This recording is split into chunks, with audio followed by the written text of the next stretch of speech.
A very warm good afternoon to all our viewers who have logged in to this special webinar. Today is 29th September, the day that is commemorated the world over as World Heart Day. This day was created by the World Heart Federation with an intention to increase public awareness of cardiovascular diseases, including their prevention and their global impact. This webinar is powered by Times of India in association with MSN Laboratories. You can watch this live on our Facebook Times of India Delhi page and also on our YouTube Times of India Hyderabad page. So welcome and a warm welcome to all the doctors present here.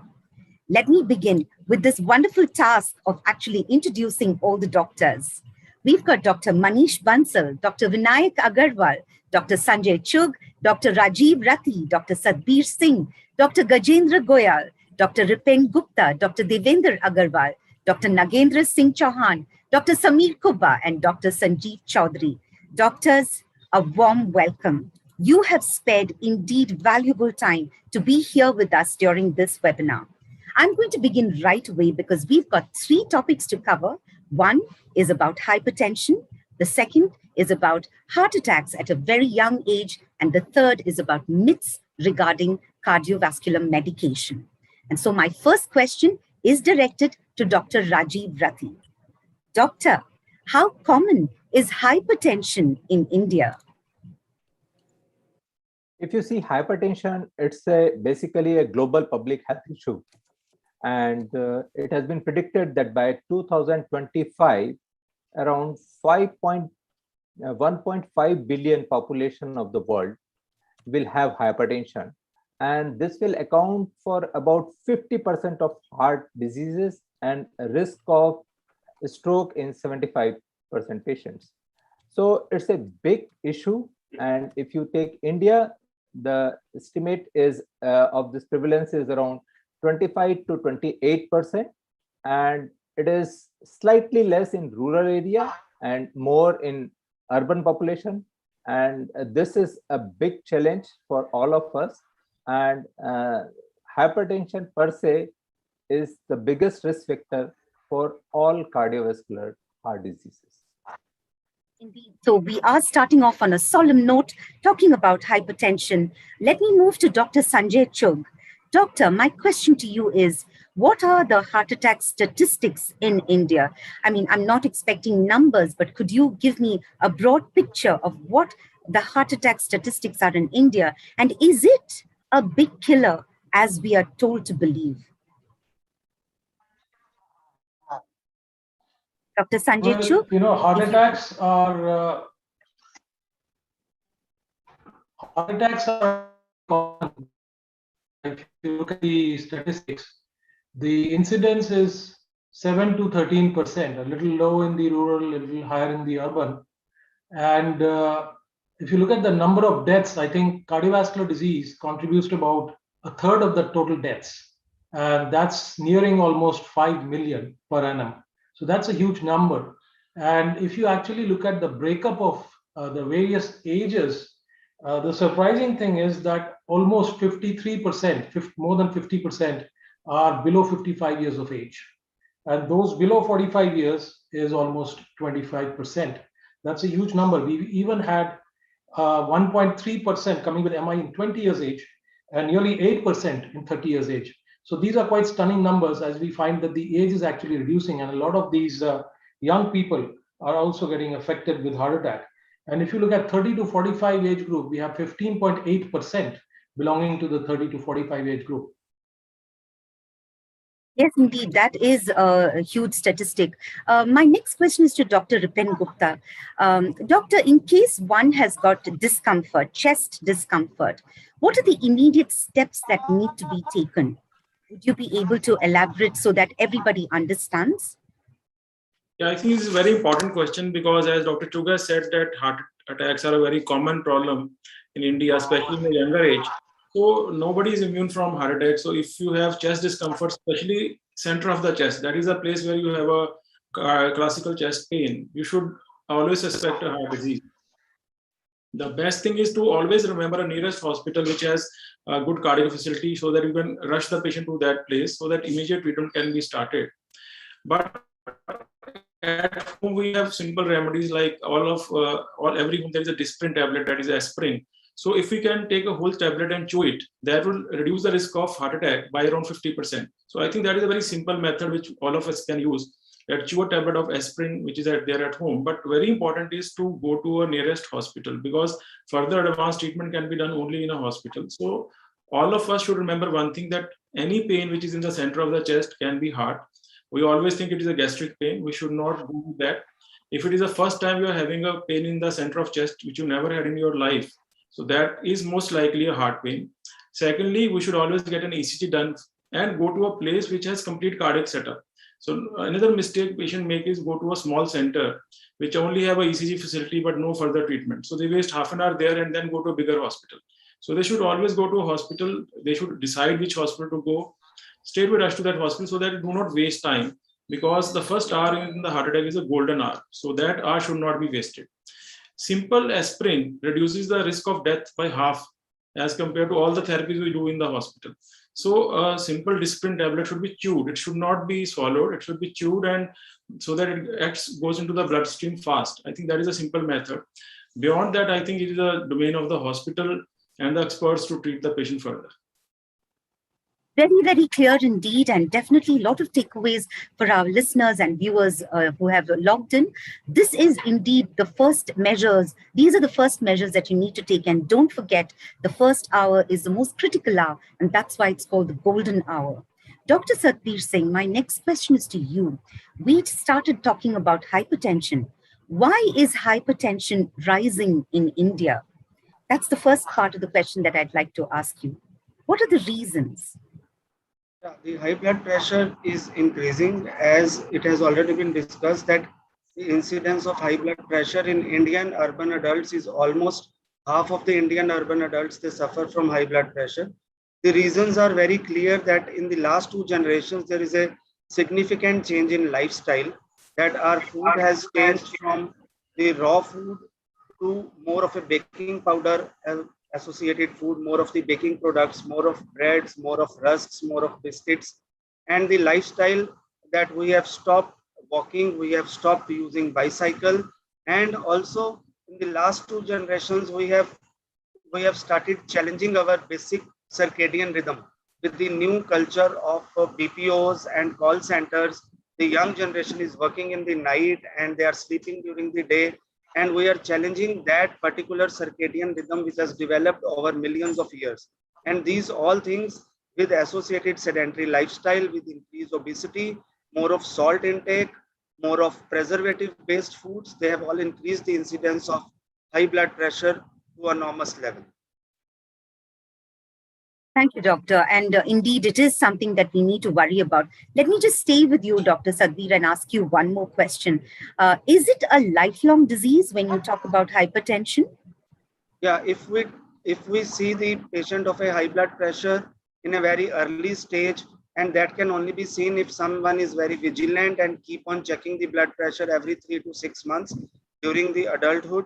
And if we see the blood pressure is stage 1, then we can reverse the blood pressure with lifestyle changes, with shedding out extra weight, with shedding out extra fat, with shedding out extra salt intake from the diet, and avoiding extra baking powder in the diet. And these things can reverse. But if the blood pressure has gone to a limit more, which cannot be reversed with the lifestyle changes, then definitely we need a medicine, and then it is a lifelong disease. But this is a disease which can be tamed. Okay, so, well, there's some hope there definitely for all our viewers. Dr. Vinayak Agarwal, my next question is to you. When we talk about the incidence of heart attacks in young, what are the numbers that they're talking about? Any statistics that you can give us? So I think about 10 years back, if you look at statistics, 1 in 10 below age of 40 years was having a heart attack in India. And a research aim has actually shown that 25 of individuals are actually less than a year. And also share in the previous So what I feel there is a definite. I think Dr. Agarwal's connection is a little sketchy right now, Doctor. We'll wait for you to kind of just figure out your connection because we're unable to hear you very clearly. Dr. Devendra Kumar Agarwal, my next question is to you. First of all, welcome to this panel. The question that I'm asking you has got to do with why is reaching the hospital early so important? Doctor, you're on mute. If you could kindly unmute. Yeah, as Dr. Ripin Gupta was telling about the golden hour, in heart attack, basically the blood supply to myocardium, that is heart muscle, gets jeopardized because of the occlusion of artery, and heart muscle gets dying each second. So as soon as heart attack is diagnosed, our main aim is to establish the blood flow to the artery, so the death of myocardium or death of heart muscle can be prevented. So that's why the golden hour concept is there, because if heart artery can be revascularized, and within 1 hour, you can salvage the 90% of the myocardium, which is at risk. So therefore, what you're saying is that no one should hesitate. Everyone should immediately ensure that they are visiting a hospital and get immediate first aid treatment. Thank you, Doctor. Yeah. Dr. Gajendra Goyal, my next question is to you. Is hypertension, since we are also dwelling on hypertension, is it a silent killer?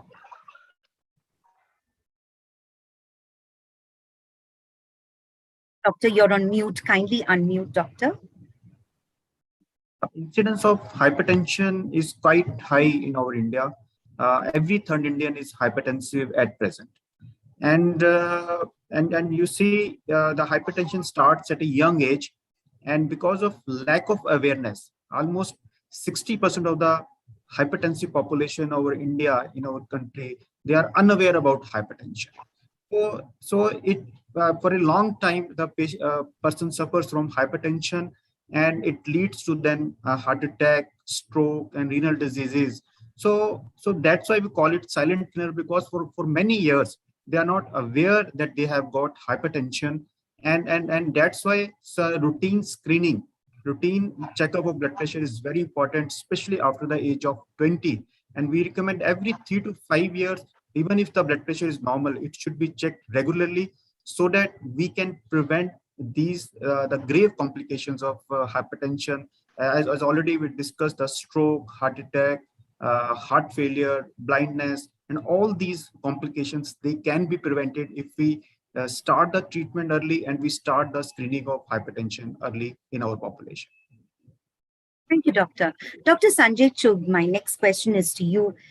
We talk about all these things, but can you categorically tell our audiences, does heart disease run in families? Is that why young people are at a greater risk?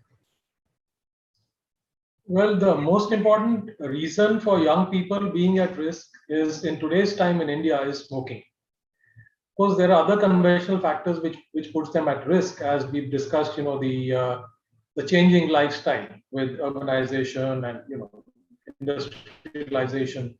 So those factors that were already discussed, those would be also very important, other than diabetes, high blood pressure.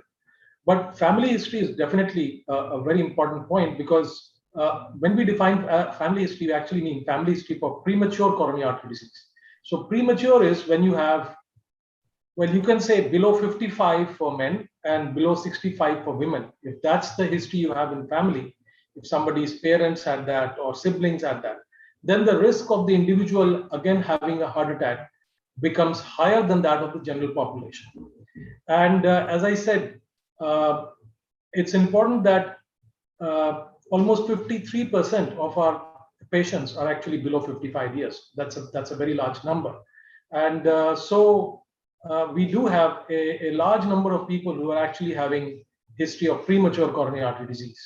But even other than that, if somebody's parents or sibling had a heart attack beyond the premature age cutoff, even that would be relevant, because usually there are other environmental factors which may be common in the family, such as the lifestyle factors, which they may not be aware of, what to do and what not to do. So the dietary and the consumption of more fat or animal fat or taking saturated fat might be a common practice in the family. And so that could also be contributing as an environmental factor, even though the parents did not have a premature coronary artery disease. So that would be relevant from that point of view. And in addition, also, we know that some of these genetic factors govern incidence of high blood pressure or diabetes or dyslipidemia. And the way people metabolize their fat intake, the food that they have, or the body actually manufacturing cholesterol and bad cholesterol. And sometimes it's not the cholesterol, it's the high triglyceride and low HDL. So these kind of variables can also be genetically governed, and they can also contribute to a higher incidence of coronary artery disease. And this is all coming from a background of family history, not necessarily family history for premature coronary disease, but we've got to be alert about family history of dyslipidemia, a family history of hypertension, a family history of diabetes. These could all be contributing there. So I think it's important to take a complete history, and therefore the advice that follows is based on this background history, when one should evaluate themselves, how they should protect themselves from not getting into the problem of coronary artery disease. They're kind of pre-programmed. So we got to cut the fuel to prevent the development of coronary artery disease in them. So the entire information is important, because then the advice is based around all of this information: what diet to take, what kind of activities to do. It's the usual advice, but then these people in terms of coronary artery disease. Basically, what we need our viewers to understand is that in order to get the right advice regarding treatment, medication, and any other modification required in lifestyle, please ensure that your entire family history is charted out and presented to the doctor, so the doctor gets a complete grasp of what is required to be done. Dr. Nagendra Chauhan, my next question is to you. Pill popping has become a fashion. Many people consider Google as their best friend and greatest doctor. Having said that, when people take medications, what are the precautions that you would like to advise them about? So if you are having a habit of popping pill, it's not a good thing, definitely. And going through Google is also not a good idea, because the thing is that Google is giving you a very limited information, and you don't know about what problem you are having, the diagnosis you have made is correct or wrong. So it's not advisable to go through Google and take advice or take guidance from Google, because medical science is quite vast, and just going through one chapter is not a good idea. So I will not advise any people to take medication on the basis of Google or any other knowledge. Like WhatsApp is also a good source of knowledge for most of people nowadays, and the information given is not authentic. So there is no question that you should be taking medicine, because every medicine has some side effects, some effects. If not required, you should not take them. So always better to go to a qualified practitioner and take his advice, and that is the only advice you can follow. Yes, absolutely. And to follow the advice to a T is what is required, actually, not to go here and there with it. Yes. Dr. Rajiv Rathi, my next question is to you. We were talking about hypertension. Now, elderly hypertension is also very common in India. Would you be able to comment on this? Yeah, you see, now we have got a growing population, and as we all know, as you grow older, there are deposition of cholesterol or lipids in your arteries. Arteries become thickened, and so a person becomes more prone for a systolic hypertension. So this is a big challenge, and those who are having systolic hypertension, or the upper value of blood pressure is more, they are more prone for a stroke. And if you see, now you have got an elderly population, they are hypertensive, they are not taking their medications regularly, and you are having a high incidence of strokes or attacks of paralysis. So this is a big problem, and should be managed meticulously. And if you manage these patients nicely, the incidence of strokes, it comes down drastically. Thank you, Doctor. Dr. Manish Bansal, my next question is to you. We have, heard about some of the risk factors and why a lot of young people seem to be getting heart attacks. So how can it be prevented? Can it be prevented? And if so, how can it be prevented? Yeah, as my colleagues have explained, heart attack is a big problem in India, especially in young population, as Dr. Chug was mentioning. The important things that we need to be careful about are, one is that we should do a regular health check. It doesn't mean that we have to do elaborate test every time, but basic evaluation like blood pressure, lipid profile, and as Dr. Chug emphasized on about history, so family history, risk factors. We need to be aware of the risk factors that we have for developing heart disease and correct them. That is one thing. Second, in general, we should all follow a healthy lifestyle. What happens in our community is that as long as we do not have any disease or manifest disease, we don't care about it. And when we develop disease, then we start taking all the precautions when it is already too late. So healthy lifestyle right from the beginning is very important.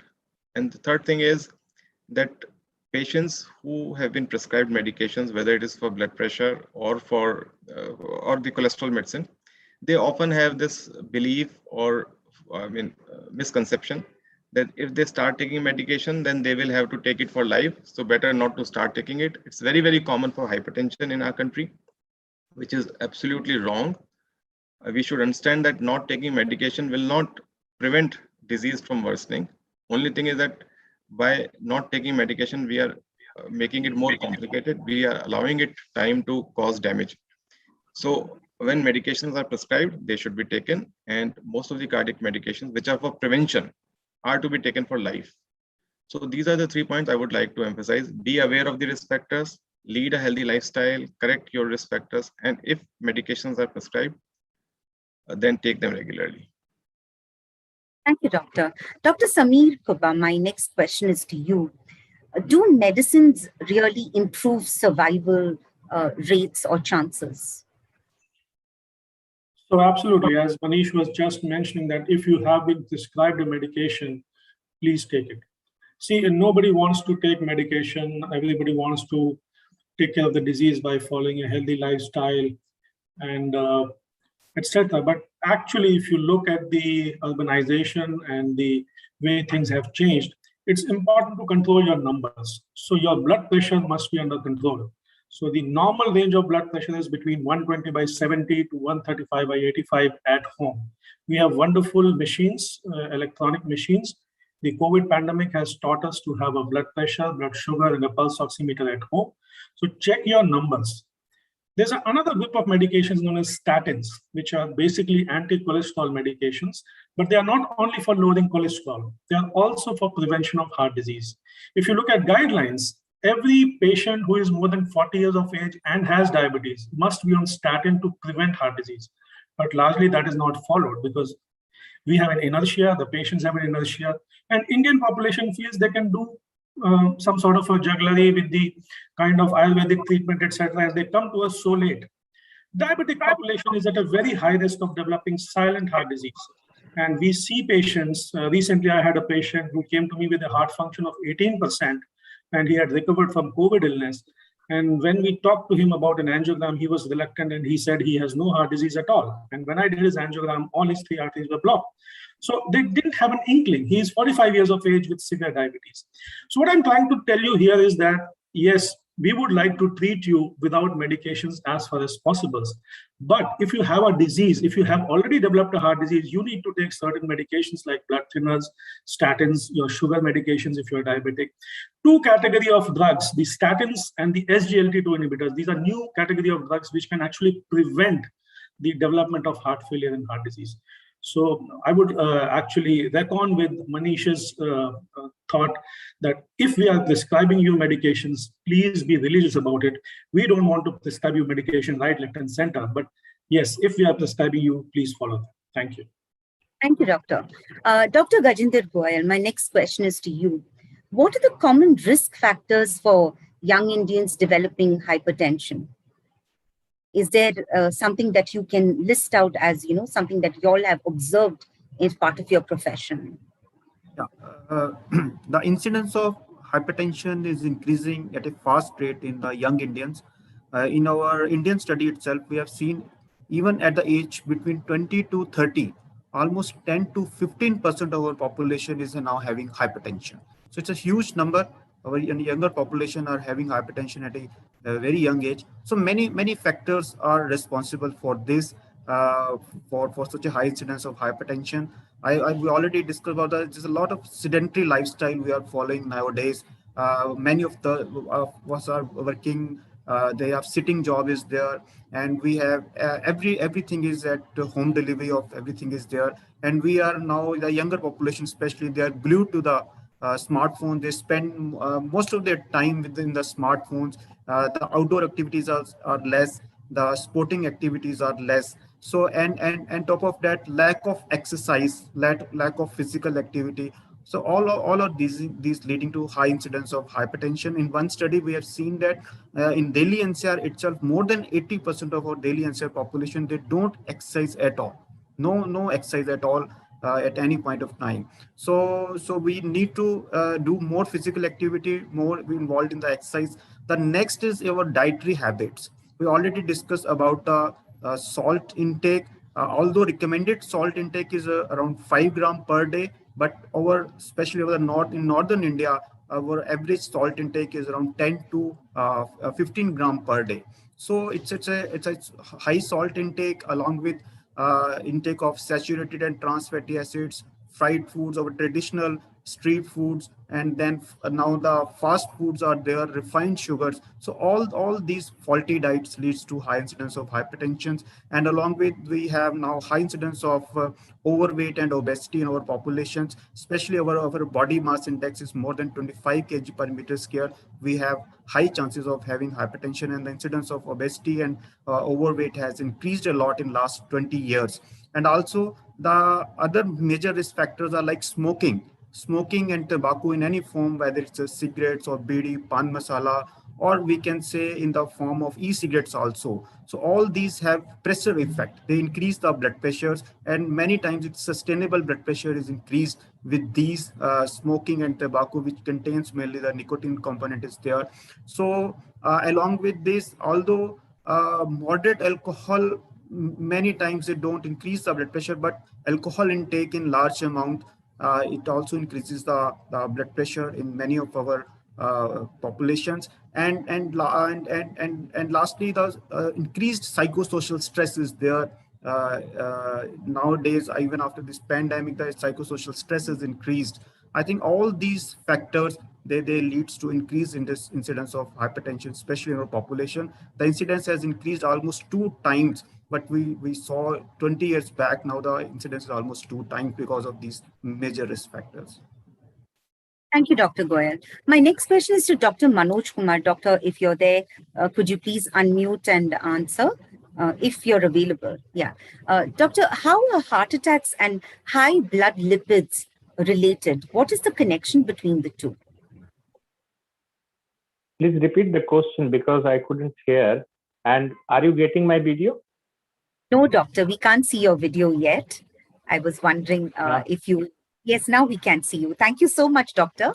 The question Good afternoon. Good afternoon, doctor. How are heart attacks and high blood lipids connected? What's the relationship? High lipid level, or we call in medical term hypercholesterolemia or dyslipidemia, is an established risk factor for coronary artery disease. It is one of the major risk factors for coronary artery disease like diabetes, hypertension, smoking, and family history. It is major risk factor for coronary artery disease. So what is dyslipidemia? When your total cholesterol is high, the component LDL, which is commonly called bad cholesterol, if it is high, that is responsible for atheroma formation inside the coronary arteries. Especially if your cholesterol is high, if Doctor, unfortunately, you've gone on mute, doctor. Could you please check your connection? That is responsible for the heart attack. As you know this fact, that heart attack is a atherothrombotic disorder. Atherosclerosis superimposed by thrombus or blood clot formation. For the listener, in easy words, there is a clot formation in the coronary artery or artery supplying the heart muscle that leads to the blockage of the arteries, and there is complete disruption of the supply of the blood to the myocardium that leads to the heart attack. So definitely cholesterol is an important content of that plaque. So cholesterol lowering, especially with the newer drugs like statin, rosuvastatin, atorvastatin, these are the strong anti-cholesterol drugs. And I think it is the most important discovery of the 21st century that reduces the cholesterol level and that also reduces the cholesterol content of the plaque. So it makes the plaque stable. There is enough evidence in the medical literature that statins can reduce the plaque volume. That means the simple words में मैं आपको ये कहूँ कि जो चर्बी lining पे जम जाती है, ब्लड वेसल्स के अंदर जो जम जाती है, उसके जो वॉल्यूम है उसको कम करता है, इससे इसके टूटने की या इसके डिसरप्ट होने की जो प्रक्रिया है वो कम हो जाती है. So it prevents heart attack, it prevents the acute coronary syndrome. It is a very important risk factor. It is a modifiable risk factor. Especially in our Indians, you will see that our cholesterol is high, our triglyceride is high. Typical Indian lipid profile, if you send the lipid profile, you will find that the triglyceride is high, the good cholesterol HDL is low, and bad cholesterol LDL is high. There are many secondary causes of this dyslipidemia. So even if you send your sample for the lipid profile, fasting 12 hours is required, and you should also rule out hypothyroidism, because hypothyroidism is a very important cause of dyslipidemia, and it is also seen that the side effects of these statins are higher with the patients of hypothyroidism. So it is an important modifiable risk factor. Controlling cholesterol level will definitely decrease the incidence of heart disease. Thank you, Doctor. Dr. Sanjeev Chaudhary, my next question is to you. Doctor, do medications actually reduce the percentage of heart attacks in India? Do medicines occupy such a large significance or prominence in this entire illness scenario? Yeah, thanks for having me today. And you know, India has become the capital of heart disease in the world, and more people, and especially in India at younger age, are falling prey to this disease. So, and as per the statistics, more than 2 lakh surgeries are being done to correct the ailing hearts. So basically, the prevention is of 2 types. One is the primary prevention. Primary prevention means to prevent heart attack in a person who never had a heart disease. And the other is secondary prevention. The secondary prevention is when you need to prevent the second heart attack in a person who already had a heart attack.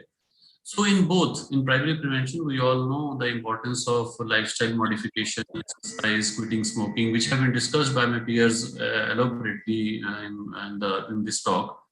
But medicines also have a very large role, as has been mentioned, that if a person has many risk factors, then these medicines can decrease the chances of him having the first heart attack. Like if he has dyslipidemia, then statins can help. Even prophylactic aspirin in a patient who has high risk but hasn't developed any heart disease in the past can reduce chances of having heart attack by around 23%, which is huge. I mean, it is such a small pill, such an inexpensive pill, and it can reduce the chances of having heart attack by about 1/4. So which is excellent. I mean, no other intervention can do such a thing. And the other thing is the secondary prevention. In secondary prevention, there is absolutely no doubt. मतलब इसके बारे में तो कोई question ही नहीं हो सकता है कि किसी को एक बार हार्ट अटैक हो चुका है, so then he has to take the pill, and it's definitely going to decrease the chances of having second heart attack. See, we need to understand, if we take 100 people in a society, अगर हम 100 लोगों को लेते हैं, तो उनमें से किसको हार्ट अटैक होने के चांसेस सबसे ज्यादा हैं? उसको सबसे ज्यादा है जिसको ऑलरेडी एक हार्ट अटैक हो चुका है. That person is having everything in place. You must have seen people, they do absolutely nothing. They have a very poor lifestyle, but they don't suffer from heart disease. And there are some persons who have a very excellent lifestyle, but still they suffer from heart disease. So there is some genetic phenomena, there are some unknown factors, but जिसको एक बार हो चुका है उसको दोबारा होने के chances maximum है, because he has everything in place to get a heart attack. For secondary prevention, I think there is absolutely no doubt medication adherence, as has been mentioned by all my colleagues here, is very, very important. Continue to take your medications, and believe me, these medications are going to decrease your chances of having a heart attack by around 25 to 50%. No other intervention can do this. Getting treatment after having a heart attack is very costly also, and it's riskier to life also. So adherence to medication will definitely help you in long run. Thank you. Thank you, doctor. In fact, that is definitely something that our viewers must know about, how medications can play such a great role in preventing any further incidents. Dr. Satbir Singh, may I ask you to turn your video on and unmute, if it's possible, doctor? Thank you so much. My next question is to you. What are the common comorbidities seen with hypertension? What should patients of hypertension be, looking out for? Comorbidity which we see with the hypertension is obesity or overweight. That is BMI, which you can very easily calculate with any of the Android or iPhone app, which one can see by adding, by putting the weight and in your height, and you can see your body mass index. If the BMI is more than 25, it is considered overweight. More than 30 is considered obesity. This is the most common comorbidity associated with high blood pressure, number one. The second commonest comorbidity which we see in our patients is the diabetes, which is very common. So all the high blood pressure patients, they should screen themselves very regularly for the increased blood sugars also. And the third thing with blood pressure is the abnormal cholesterol levels, which is very common. One should screen at least on the annual basis and treat these cholesterol levels very aggressively. And the biggest comorbidity with the high blood pressure in itself is the sedentary lifestyle. I always consider sedentary lifestyle as a comorbidity. Laziness is a disease. If you don't wake up and go for a walk, it's a disease. And we have to make our patients aware and enlightened about that you have to walk, you have to be regularly walking, use as many steps as you can, avoid elevators and lifts for your routine commute.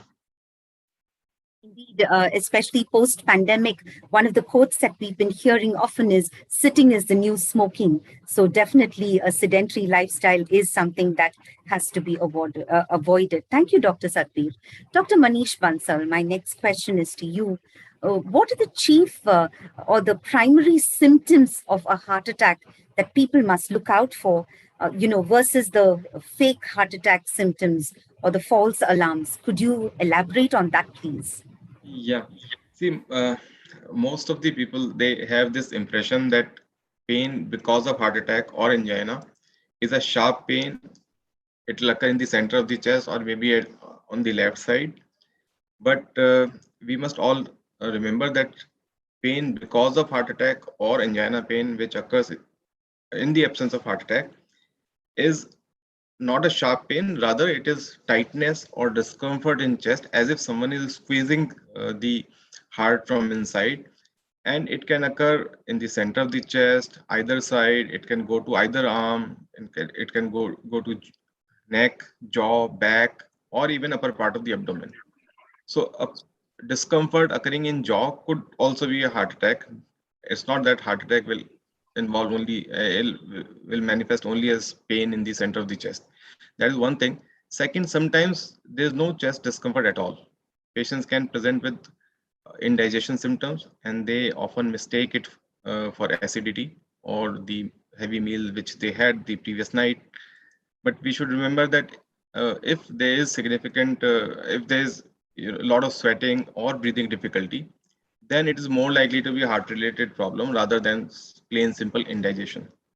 So any kind of chest tightness, any part of the chest, especially accompanied by sweating or breathing difficulty, we must take this as heart attack and get immediate medical attention.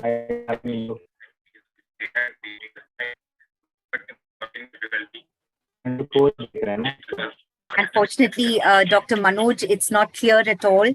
So I think there's a net connectivity issue for Dr. Manoj as well. Dr. Rupen Gupta, my next question is to you. We've spoken about the importance of medication, especially to prevent a second incidence or and etc. But do cardiovascular drugs have any side effects that patients must be alerted about? You see, all medications, whether they are for heart or other ailment, they can have side effects. But usually the medicines which are given for heart, they are given for life.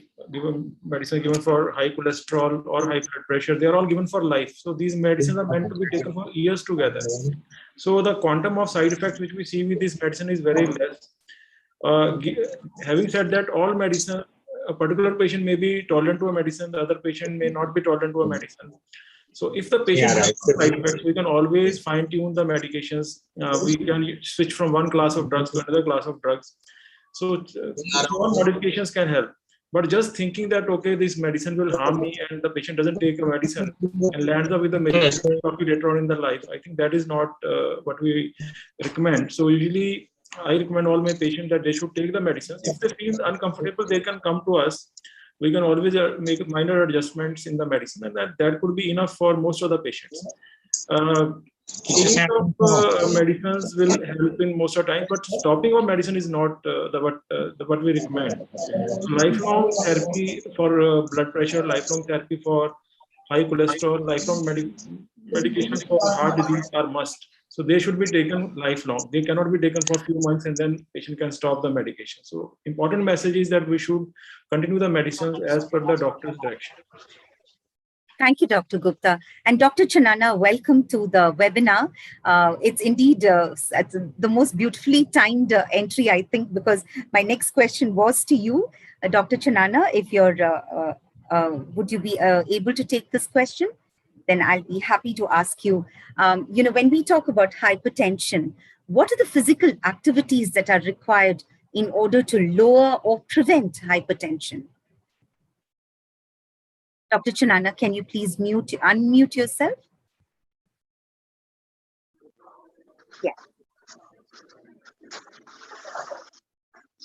Did you hear my question, doctor? Were you able to hear? Yes. Are you able to hear me, doctor?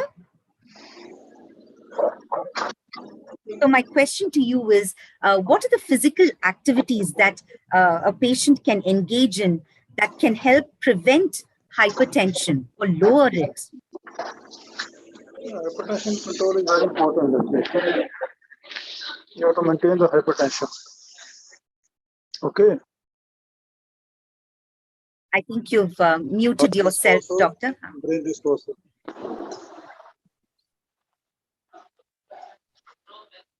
All right. I think while Dr. Chanana figures that out, I will actually direct the same question to Dr. Gajinder Goel. Dr. Gajinder, are you here? Yes. Could you help with that answer, doctor? You're on mute right now. Yes. So what are the physical activities required in order to lower or prevent hypertension? As I already discussed, I think sedentary lifestyle and lack of physical activity is a very, very important risk factor for hypertension. So physical activity in any form, whether it's walking or jogging is there, or doing treadmills or involving in the sporting activity, and even but already discussed about that we should use instead of going to the in a vehicle, we can use bicycles or we can go on the foot if we want to go to the market. So I think many things we can do to increase our physical activity, and the aim is to do at least for half an hour per day, and at least for 5 days a week we should do some regular this exercise and activity, because sedentary lifestyle and lack of physical activity not only it increases the incidence of hypertension, but incidence of diabetes, obesity, and ultimately the incidence of heart disease and stroke increases because of this lack of physical activity. Thank you, doctor. Dr. Agarwal, my next question is to you. Dr. Vinayak Agarwal, actually. What is a silent heart attack? Because we've heard this term quite often, perhaps we don't know really what it means. So could you explain to us what exactly a silent heart attack is? I think it's an extremely important question to dwell on.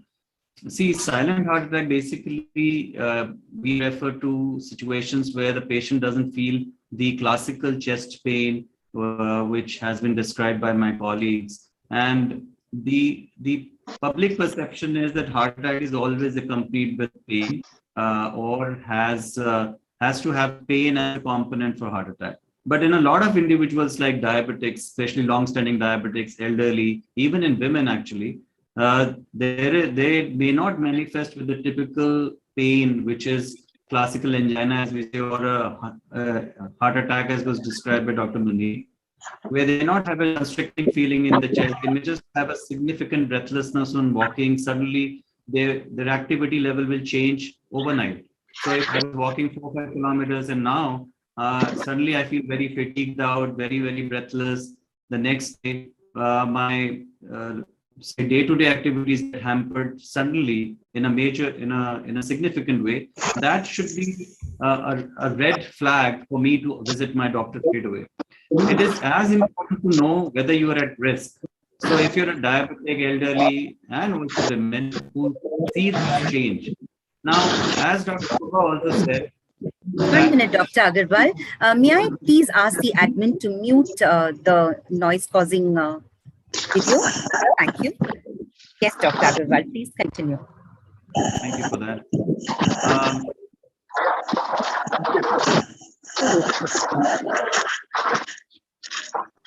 Can we ever mute the noise? Yes, Gopal, could you please mute Dr. Chanana's video? Thank you, Gopal. Yeah.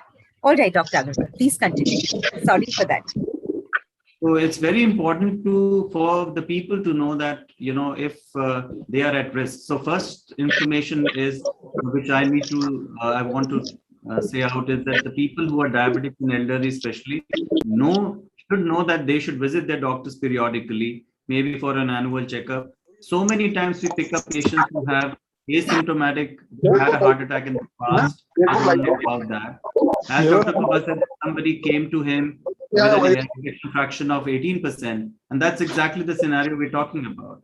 Patients, and sometimes it may not be those typical diabetics and everybody. It may be a young patient coming to you who had significant chest pain, who he attributed to acidity. So all these will come in gamut of silent heart attacks, and we should be aware of them. Periodic checkups are a must for patients who are prone to or who have risk factors for heart attack or heart disease. So what you're saying is also that silent heart attacks are not just an occurrence. It can be prevented by actually getting periodic checkups, etc.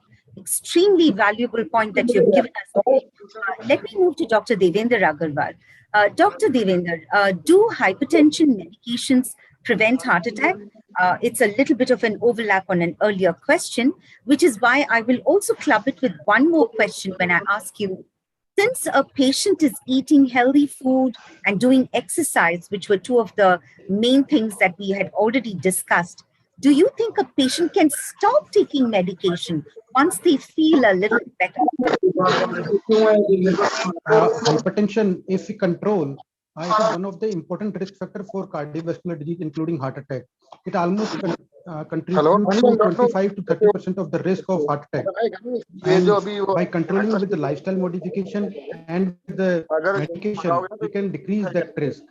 And if we discuss about that lifestyle modification and diet alone, can decrease the requirement of medication in young patients, especially who are having excessive weight and sedentary lifestyle and excessive salt intake. If all those things can be modified, if the person modifies in target range, if he controls his weight, he quits smoking, if he cut down his oil intake and salt intake, if he do good physical activity, then there may be elimination of medication intake may happen, and or they may cut down in medication. But one should always be alert regarding their target blood pressure levels. If after withdrawing of the medication, if the target blood pressure levels goes high and the BP is not controlled, then one should not refrain to restart the medication. So that is the message, that one can try to decrease the medication once the blood pressure control is good after the lifestyle modification. But if there is a need, one should restart again. I got it. Thank you, Doctor. Dr. Vinayak Agarwal, I hope you're there. Yes, I just needed to ask you this next question. In case one is experiencing discomfort, chest discomfort, what should one do?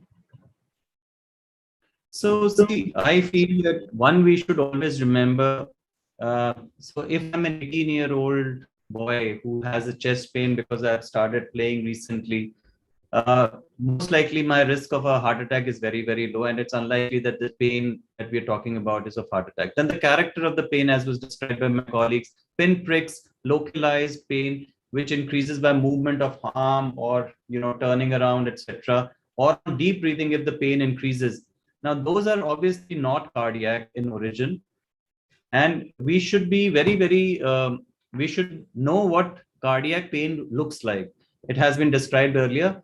Something which is brought on by exertion, something which arises from the center of the chest or retrosternally. It's a deep visceral pain which may radiate to the arms, shoulders, and jaw, back sometimes, and may mimic abdominal pain, upper abdominal pain at times.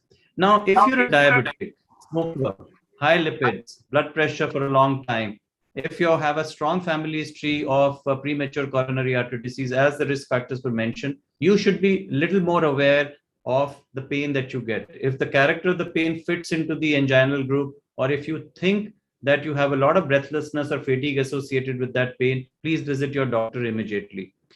If you ever have a doubt, in any case, you should visit the emergency which is nearest to your home, get an ECG done, get a medical checkup done. That will not harm you at all. There are some very simple things like a troponin blood test which is done, and an ECG can be done at source, at the emergency or at the clinic. And if they're negative, then the chances of your heart attack are less than 2%.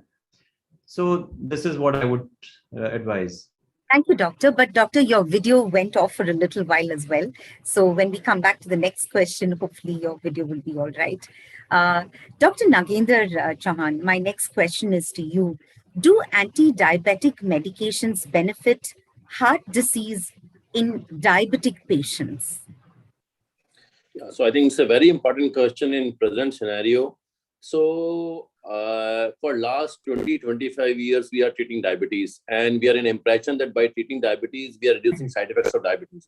But in last 5 years, a lot of research is done, and we got to know that for last 20-25 years, whatever medicines we are giving to diabetic patients, we are reducing the sugar levels, but we are not actually controlling heart attacks in these patients. They are still dying in the same rate. Now, in last 4-5 years, we have new medicines in the diabetic gamut, which are actually reducing cardiac events also. So these new medicines are very important. And over a period of last 2 years, many guidelines, all over international guidelines, have changed their practice in diabetes treatment.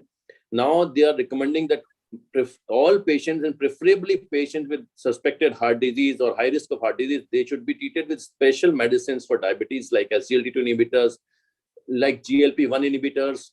So these are the two new group of drugs which are actually controlling cardiac events and reducing cardiac events and controlling patients' deaths because of heart disease in diabetes patients especially. So now it is very important to understand that all diabetic patients should understand if they have high risk for heart disease, they should be on either of these medicine groups, which actually prevent their cardiac events and prevent heart attack, prevent heart failure. So it is very important for even for our general physicians also to understand that they should update themselves and they should start using these drugs. Although every drug has some side effect, and many doctors are also fearful of these side effects because they feel that if patient develops side effect, he will not come to the follow-up again. So it is very important to explain the risk versus benefit of these new drugs to the patients, especially diabetic patients.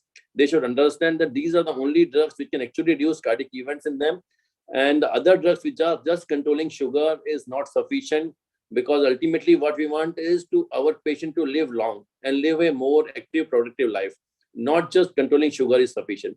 So definitely with new drugs, we can say now that these drugs can actually reduce cardiac events in most of the patients, and they should be used more often. Thank you, Doctor. Dr. Rajiv, my next question is to you. Is it true that hypertension can lead to other serious complications for a person? Yeah, you're absolutely right. Hypertension per se can lead to a lot of problems. As we have been mentioning and discussing, first is stroke. It's a paralysis is a dreaded complication of hypertension. Second is heart attack. People can have blindness because of the retinal hemorrhage. They can have a problem with the kidneys, and you have seen that lot many patients going for dialysis because of uncontrolled hypertension, leading to the damage to both the kidneys and ending up with the dialysis. And even uncontrolled hypertension can lead to formation of aneurysms inside the abdominal aorta, which can rupture and can lead to sudden cardiac death. So all these complications which are related to the vessels of heart and vessels of blood circulation can be affected because of the hypertension. So yes, it is indeed. Thank you, Doctor. Dr. Manish, my next question is to you. When youngsters take medication, it's always, we need to be able to caution them about certain pitfalls and, everything. So what is the advice you would give youngsters about precautions to be taken during medication? Yeah, I think this is a very important issue, and we have discussed this issue partly as part of previous responses. What is important is that when a medication is prescribed, especially for hypertension, and as I mentioned earlier also, people tend to discontinue it or not even start taking it because of the apprehension that it will make them dependent on medication. But that's not correct. If a medication has been prescribed, then it has been prescribed for a certain reason. It should be taken for the duration for which it has been prescribed. And as we've mentioned earlier, cardiac medications, especially those that we use for hypertension, or statin or aspirin, these are medicines which are to be taken for life. So do not discontinue medications without discussing with your doctor. That is one thing. Take the medications in right dose, right time. There are some cardiac medications which interact with other medications. So if someone is on cardiac medication and has been prescribed medication for some other disease, then it's better to discuss this with the doctor so that potential interactions and side effects can be avoided. Then at the same time, one also needs to be aware of the side effects that the medication can cause. Although the side effects are not that common, but one should be aware of those side effects. And if there is any suspicion that any medication is leading to a side effect, then again consult the doctor for proper advice. So that is what I will suggest. But most important is that when medication has been prescribed, please keep taking it for the duration for which it has been prescribed. And it is usually for life for many of the cardiac medications. Thank you, Doctor. Dr. Sameer, let me ask you a question. We've spoken so much about medication and everything, but along with medication, what would you say are some of the lifestyle changes that one must adopt and adapt to in such cases? I think prevention is always better than cure. And the most important thing is we need to put a stop on childhood obesity, because this is the time when the disease actually starts. And in India, we are seeing our patients having heart attacks even at the age of 30, 35, 40. When I was doing my training, I used to see children bringing their parents with heart attacks. And now I see parents bringing their sons with heart attacks. So I believe that is one thing which we must address very, very instantly and religiously at school levels to prevent childhood hypertension and obesity because of the fast food culture, sedentary lifestyle, the COVID pandemic, etc. Exercise and healthy lifestyle must be inculcated in families from the beginning, because once you are able to do that, you can prevent so many things. But the culture nowadays is very, very different. And that is the reason we are seeing young people having this problem. The best form of exercise is walking. 30 to 45 minutes of brisk walking or even a normal walking in your daily schedule would do a lot of benefit to your heart. And second is a lot of fresh fruits, vegetables, cereals, and diet which is actually a diet of moderation. Even if you look at Bhagavad Gita, it says you should take yukt ahar. That basically means a balanced diet. There was a study which was conducted, a pure study by Dr. Salim Yusuf et al. All across the world, and he's an Indian based at Canada.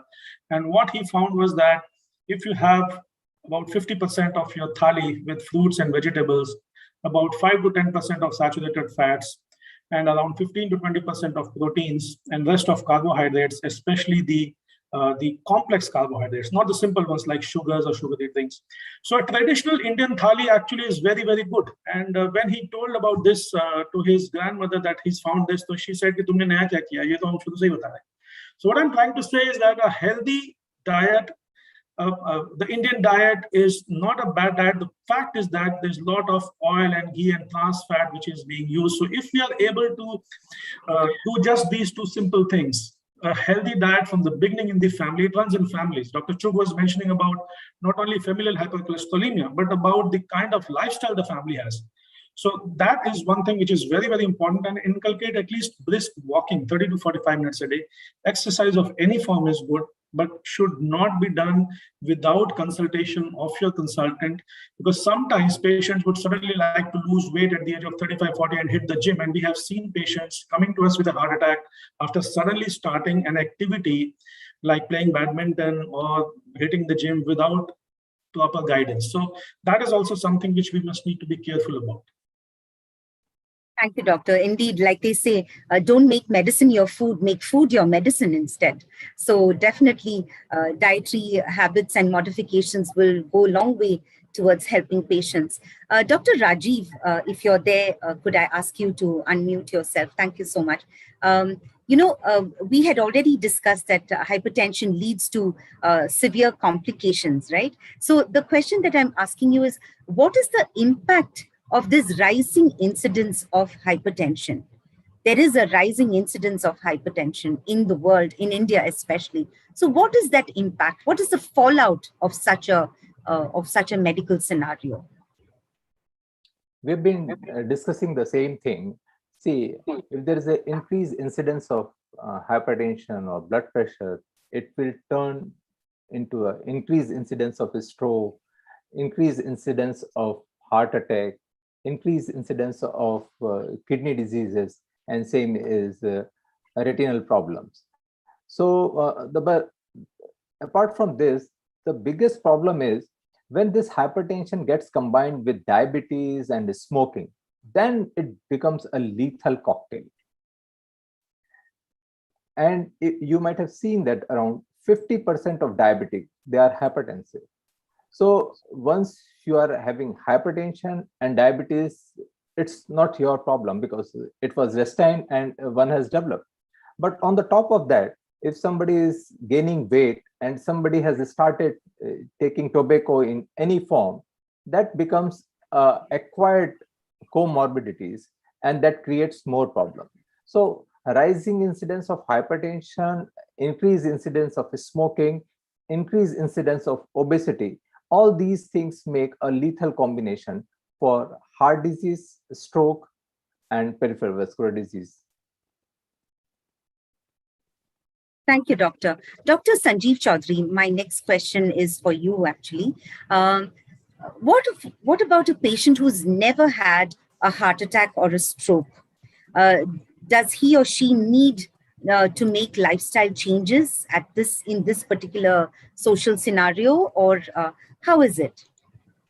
Yeah, no, that pertains to a lot of population in our country, and this is a very important thing to understand. See, we all need to assess our risk factors. So there are very easily available tools available on internet. There are many risk scoring systems available on internet. One is Framingham risk score. So by entering simple parameters about yourself, like age, whether you smoke, what is your LDL, what is your total cholesterol, you can actually get to know what is your chance of getting heart disease in future. So every person who has one or more risk factors definitely needs to do something to prevent the chances of having heart attack in future. So any patient, any person, any general population, they need to follow a healthy lifestyle. They need to do some lifestyle modification. They need to assess their risk. And based on that, it's better to consult a doctor, or they can do it themselves also. There are a lot of self-help available these days, especially after this COVID pandemic. There are many young patients who are succumbing to different types of diseases. There is increased chance of thromboembolic phenomena. There are the increased chances of clot formations. So this all boils down to assessing your risk. Like it has been discussed, we can do a very simple test to assess our risk. We can do our lipid profile, we can do our ECG, echo, and stress test. So anybody who is at risk needs to change his lifestyle. Anybody who is not at risk also should follow a healthy lifestyle, because prevention is always better than cure. Once you get a disease and then you get it treated, it's costly also, it's a burden on the society. You will end up with a lot of morbidity. Your life may be saved, but your productivity in life may be reduced. So it's always better to prevent. And I must tell you through this forum that healthcare professionals, although they are much more maligned these days, this is the only profession where we talk of prevention, where we do talks, why we are doing this talk. This is to prevent heart disease. Actually, doctors are doing a lot to prevent diseases in society, which actually decreases their business. But still, you can understand, my healthcare professionals are doing so much to actually take the prevention as a main front of preventing a disease. So prevention is always better than cure. Everybody should follow a healthy lifestyle. Everybody should assess his risk. Everybody should follow genuinely good healthy lifestyle, and heart disease burden can definitely be reduced in India. Indeed, wonderfully put, Dr. Sanjeeva. If I may take the liberty to say that on behalf of everyone, we need to thank the doctor community for what they do, not just in terms of curative, but also in terms of preventive measures. And your advice always comes at a timely moment. We're not going to let any of you go from this webinar without a piece of advice for us. So please wait on that. But until then, I have my next question for Dr. Manoj Kumar. Doctor, you're here right now. And so although you joined late, we thank you for making the time to join us. When it comes to screening for the young people, what are the most important tests that they must do? As rightly said, that prevention is always better than cure. So preventing cardiovascular disease is very important for the country, because our country is facing the epidemic of this coronary artery disease. And we have to reduce the risk factors for the coronary artery disease. There is a study which states that the people who are born after 1970, they are more prone to having coronary artery disease. The simple reason that they are less sensitive attitude towards the risk factor reduction. So what are the existing risk factors? High blood pressure, dyslipidemia, high cholesterol level, diabetes, physical inactivity, obesity. These are the very common risk factor for the coronary artery disease, which is prevalent in our society. Family history is a non-modifiable risk factor. You are genetically more predisposed to having this coronary artery disease. But important thing is screening, because most of these risk factors like diabetes, blood pressure, high blood pressure, it is an asymptomatic disease. They are called silent killers. And you see the hypertension incidence in our country, or every third person in our country is suffering from high blood pressure. So proper screening of the high blood pressure, diabetes is required after 30 years. Cholesterol level is required. Even American Pediatric Association says that even is at the age of 14 years, the blood lipids should be checked. But this also requires what is the chances of getting heart disease. If your family history is positive, there is a case of premature coronary artery disease in your family, then you require some more screening for the coronary artery disease risk factors, especially blood pressure, diabetes, and cholesterol level. So after 30, you require ECG is the basic test, which can give you some changes, like if there is some findings on ECG, it's okay. If resting ECG is fine, then you have to go for some stress test like treadmill test or stress echo. There are some advanced test. If these preliminary non-invasive tests are positive, then you can go for the stress thallium, or even આજકાલ coronary angiography is available by CT scan. It is a very good, and there is also a tool we can find the calcium score. Calcium score is very highly correlated with the coronary existence of coronary artery disease. So CT coronary angiography give you very good information regarding the coronary tree, heart की artery आपकी कैसी है, calcium score क्या है. So these are the screening tests, but basic screening test is blood sugar, lipid profile, and your regular high BP checkup. These are the clinical examination. ECG, some form of a stress test. If family history is positive, you need this test even in the earlier age, because nowadays there is no age for the heart attack. We have seen that 23 years, 22 years old people are getting heart attack, and young in fact, if you see the total mortality, 50% of the patients who are dying of heart attack, they are less than 50 years of age. So definitely our country has a premature and severe form of coronary artery disease. So all these investigations are required at the age of 30, 35 years, and 3 months HbA1c level is a very good parameter for the diabetes control. So we should go for this thing.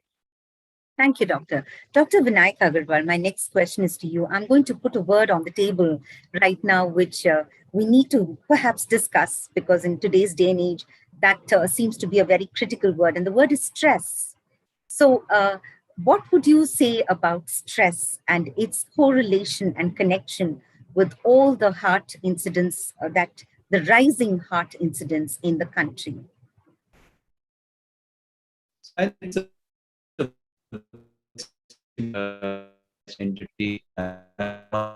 So psychosocial factor is a known risk factor for heart disease. What stress versus minus stress in a particular. Doctor, I'm afraid your connectivity is still playing up a little bit. Yeah, so I'm going to pass that question on, because I don't think it's a question we need to. Yes, again, a little bit of disturbance in the picture. Dr. Goyal, let me ask you that same question. Talking about stress, the connection between stress and rising heart incidents. 1 minute. Gokul, could you please kindly mute Dr. Manoj Kumar, please? Yes, Dr. Goyal. Yeah, you see, stress both directly as well as indirectly is related to cardiovascular disease. Directly, you see, stress can lead to, we have already discussed, it can lead to hypertension, and many times the stress lead to what sometimes the mild blockages we get, 20%, 30% blockages is there. It can cause rupture, or it can erosion of these blockages can occur, and just 30% blockage can lead to you see major heart attacks. So stress itself directly can lead to cardiovascular diseases, this stroke as well as heart attack, and indirectly also the lifestyle of a stressed person. I think it is being disturbed a lot. The food habits are bad in a stressed person. Lack of exercise is there. The social connection is less. So all these factors, they lead to stress directly and indirectly related to cardiovascular disease. So I think it's very important to address the stress issue by, I think, the logical thinking. So a person should have this, I think we have a one-to-one discussion with the patient or the person. So what is the real cause of stress is there? There's a personal cause, social cause is there, or related to job is there. And even we can take the help of a psychologist as well as psychiatrist also for managing these stress. Dr. Agarwal, Dr. Vinayak Agarwal, back to you, please. Yeah, thank you. Thank you for the opportunity again. I had an unstable connection. See, I'll tell you why I think stress is so important, because in my practice, at least 20% of the patients who come to you with accelerated hypertension or, unstable so-called labile hypertension, or patients who have high blood palpitations as a cause. These are the patients who actually have nothing but anxiety and underlying depression. The age groups differ. For example, the young usually come with issues related to their family life or jobs. The elderly come with emptiness syndromes. They come with the problems of isolation, social isolation, and lack of focus. There is a tremendous sense of low self-esteem in the population because of various things. There is no two things that are adequate enough. Whether it's the media, whether it's the people who make you feel that you're not good enough, because the parameters which are set in the society are just impossible to achieve. How you look, what you wear, what car you drive, everything around you pushes you towards more and more stress to achieve those things. Eventually, even the Harvard study, which went on for 75 years, showed that it's the human relationships, the friendships, the social acceptance in the society, the feeling of belonging, which is actually the most important reason as to why people remain happy and live longer. So you have to have more love in your life, more relationships which are healthy, cohesive, which make you feel accepted in the society. We can't be running after money or the social status. They're important, yes, but they cannot be your focus of attention for as a goal of your life. So I think that's the message which I feel is that the schools also have to change this overwhelming emphasis on trying 90% and above. Let the children be, let them have a lateral thinking, let them have a more broader personality. Same even in jobs. There's so much of attrition which is happening because pressure to perform, to achieve numbers, targets, everything is killing. There's not a single day when you relax. So I think it's a sea change required when it comes to stress, not just one thing which fits everyone. And that's what I feel. Yes, indeed. So I am reminded of a quote from that Harvard study.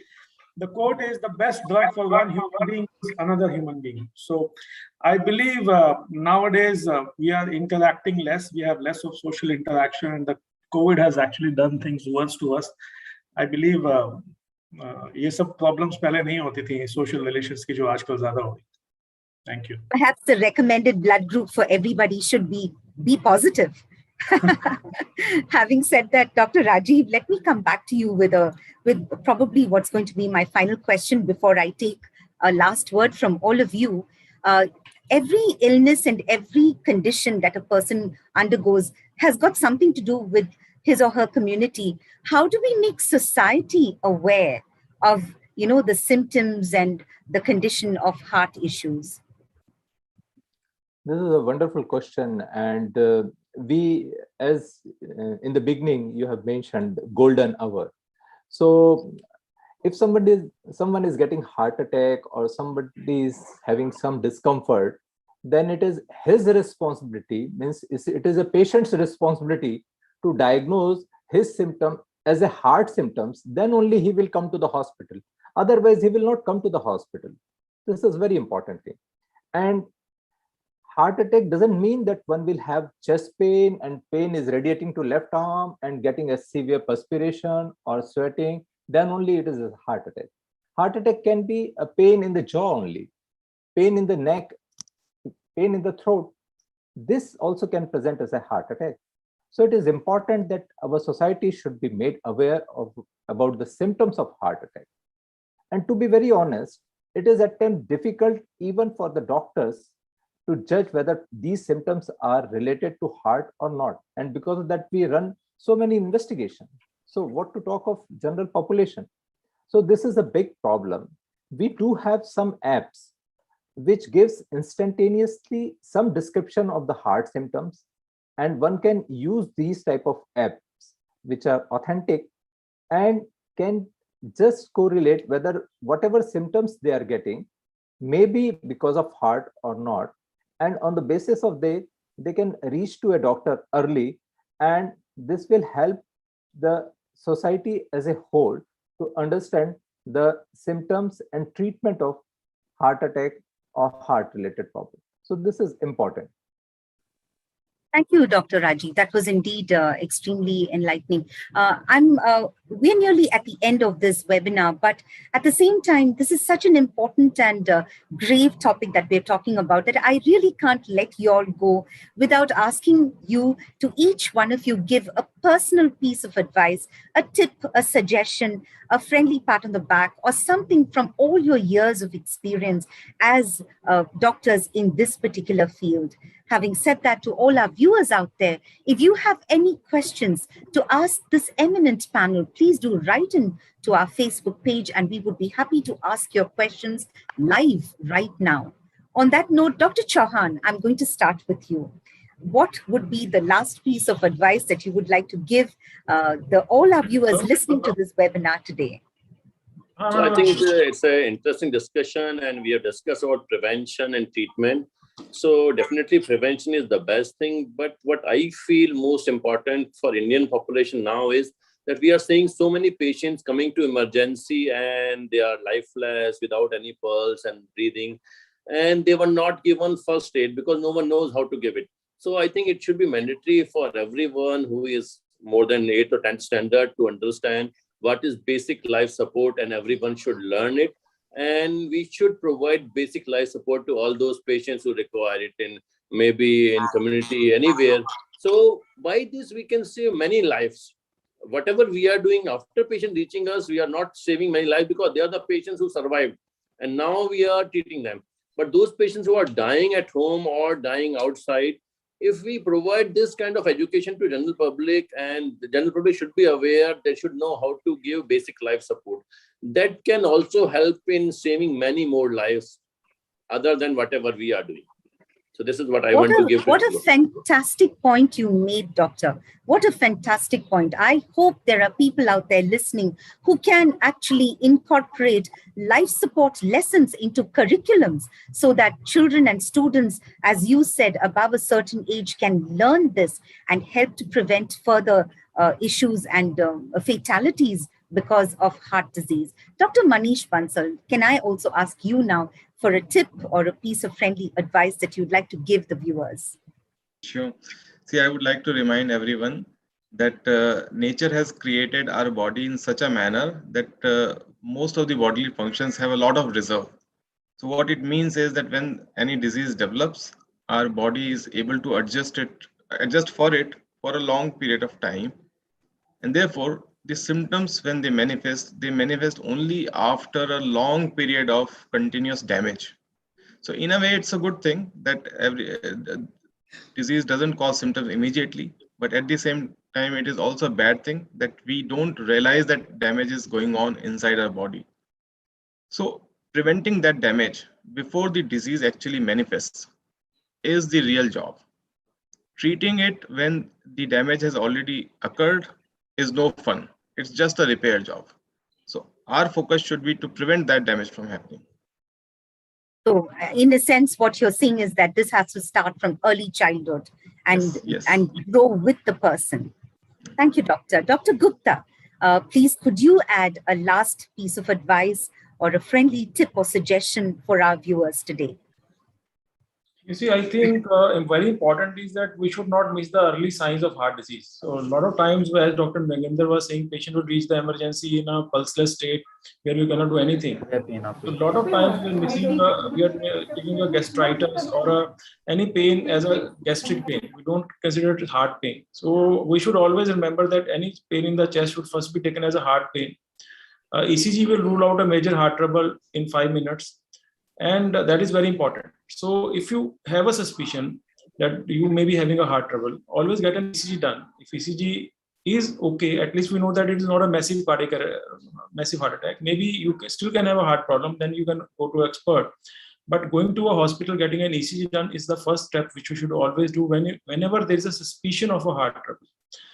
And a lot of times we take it as a gas problem. Indians are prone to take spicy food. So a lot of times we say, okay, this is a gas problem. But if it is a problem which never has happened before in your life, so most likely this is not gas, this must be a heart attack. Secondly, heart attacks happen in the middle of the night. So that thing also should be remembered by us that, and we are hesitant to go to hospital in the night. We say, okay, let's take a Diagene, wait for a few hours, then we'll go in the morning. But we should remember that because heart attacks are happening in the night, in the middle of the night, you'll get up and you'll say, oh, I had a heavy meal, this is the reason for it. but that is not the reason. It could be a heart trouble. So first thing is to go to a hospital, get an ECG done, and never mistake a gastritis or a gas problem for a heart. If it is a new symptom, be very, very careful. If you are a chronic patient of gastritis, then it is a difficult job to differentiate the two, but otherwise it is very easy. And elderly patients, special advice for them is wake up their sons if they have a heart problem. A lot of time I've seen a patient, no, my son is very busy and he came late in the night. Let him wake in the morning, and then he'll take me to the hospital. So that also should not happen. So they should always wake up their children, get them in to the hospital well in time, so that we can save their lives. Thank God you said children, because earlier you said only sons. No, Thank you, doctor. But you know what, doctor, you mentioned a very important point, which is that nighttime occurrence of the incidence of heart disease. So that is something that all our viewers must listen to and pay heed to at all points in time. Dr. Sameer, let me ask you now to add a tip or a friendly piece of advice. I think my tip is just one word: education, all levels. I mean, you educate everybody since childhood. This is an epidemic. It's much worse than COVID. Our country, young patients, maximum number of heart disease, diabetes, hypertension, abnormal lipids. I mean, so many of these factors are totally preventable. I think we have to join hands together. We all have an onus. We must overcome that inertia. We doctors, our patients must be made a part of their treatment plan. They have to be partners in action.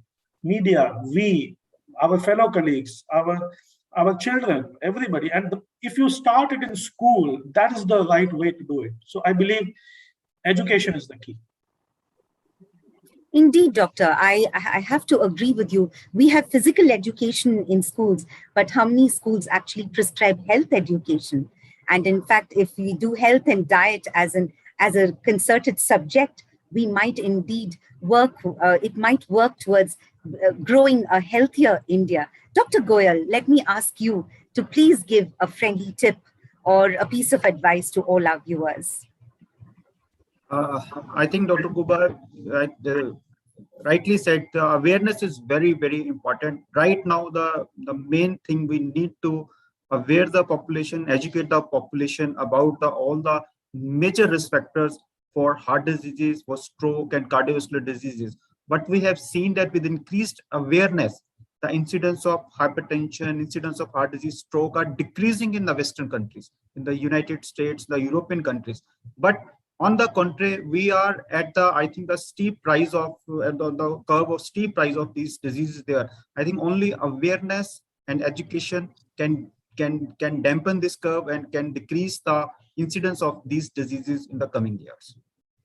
Thank you. Dr. Rajiv, would you like to add a point? Yeah, as Dr. Sameer has pointed out, we should recognize Bal Shakti, and we should start health education right in the middle school. That is the optimum time, 6th, 7th, 8th. And if we can incorporate only hypertension and healthy eating, these two important things, we will save so many families, because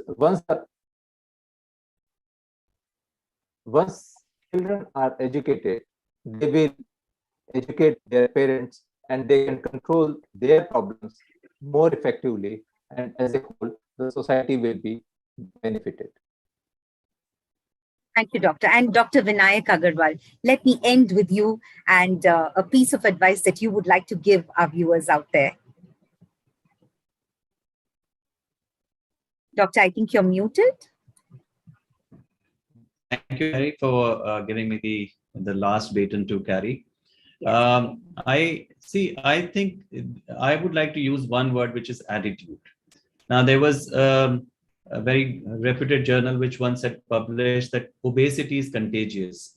It was a pun, because people who are obese, the families tend to be obese, because it's the attitude which is wrong. I think the way you eat, the way you approach life is what matters. The problem in India is that it's a multifactorial issue. For example, your car insurance, scooter insurance is a must, but your health insurance is not. There are so many people who come to us with no health insurance, even when they're 50, 60. And health is expensive. Across the world, an angiography in India costs 15,000, while in Dubai it costs 1.5 lakhs. Well, we do surgeries and angioplasties, etc., at 1/10 the cost of what the world does, which the people are not aware of. Even then, the health insurance is something which people don't have. They don't invest in health.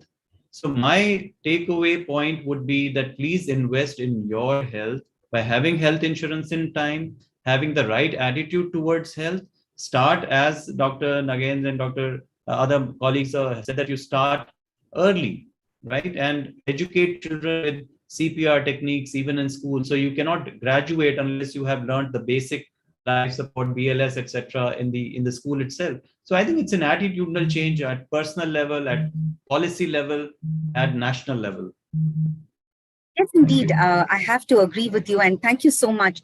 It's been an intense 1.5 hours where we've gotten to the heart of the matter indeed. On behalf of Times of India and MSN Laboratories, I would like to thank this eminent panel of doctors who spared their valuable time to be with us and to share their experience and expertise with us. Dr. Manish Bansal, Dr. Vinayak Agarwal, Dr. Sanjay Chugh, Dr. Rajiv Rathi, Dr. Manoj Kumar, Dr. Sadbir Singh, Dr. B.B. Chanana, Dr. Gajendra Goyal, Dr. Ripen Gupta, Dr. Devendra Agarwal, Dr. Nagendra Singh Chauhan, Dr. Sameer Puba, and Dr. Sanjeev Chaudhary. On behalf of Times of India and MSN Laboratories, thank you very much. And to all our viewers out there, life is more beautiful and more fun when you have a heart that beats well and feels right. So we wish that your heart always stays healthy and stays happy. Have a good afternoon and God bless all of you. Thank you, doctors. Thank you.